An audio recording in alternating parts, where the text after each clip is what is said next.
சரிங்களா? மனிதாபம்ன்றது வேற.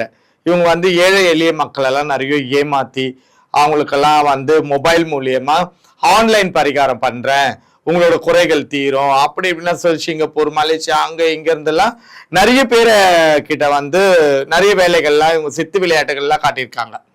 என்னோட ஒரே ஒரு கேள்வி என்னன்னா, இது மக்கள் மத்தியிலேயே நான் வைக்கிற, புரிஞ்சுக்கிட்டோம் எல்லாருமே, இது ஒரு அவேர்னஸாவே இருக்கட்டும் எல்லாருக்குமே. அது எப்படிங்க கடந்த 40 வருஷம் அவங்களுக்கு இப்ப எப்படியும் ஒரு 47 48 வயசு ஆயிடுச்சு.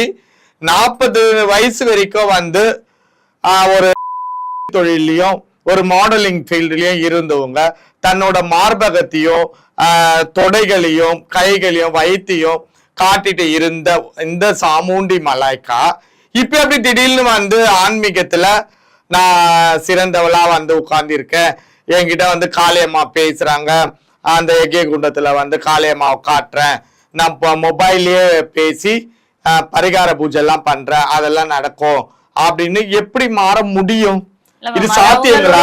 அது அவங்களுடைய கடந்த கால வாழ்க்கை, அது நம்ம இந்த நேரத்துல பேச வேண்டிய அவசியம் என்ன வருது? எல்லாருக்குமே கடந்த கால வாழ்க்கைன்னு ஒண்ணு இருக்குமா? எனக்கும் தான் இருக்கு, சரிங்களா?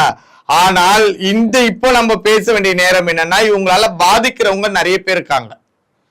நீங்க வேற ஏதோ ஒரு லைனை சூஸ் பண்ணிருக்கலாம், வேற ஏதாச்சும் ஒரு லைனை சூஸ் பண்ணி உங்க வாழ்க்கை தரத்தை மாத்திட்டு போயிட்டு இருக்கலாம், சரிங்களா? நீங்க நல்லாவே வந்து, நான் அழுத்தமாவே சொல்றேன், நல்லாவே நீங்க நல்லாவே சம்பாதிச்சவங்க, சரிங்களா? இப்ப ஏஜ் ஆயிடுச்சு, 40 வயசு ஆயிடுச்சு, உங்களோட பழைய மார்க்கெட்லாம் குறைஞ்சிடுச்சு. அப்பெல்லாம் 2005 2006 எல்லாம் மலாய்க்கா தான் டாப்பு, இப்போ மலாய்க்கா டூப்பு. ஏன்னாக்கா அவளுக்கு அடுத்து நிறைய பேர் வந்துட்டாங்க, அவளை விட அழகழகெல்லாம் நிறைய பேர் வந்துட்டாங்க. அப்போ உனக்கு மார்க்கெட் குறைஞ்சிச்சு.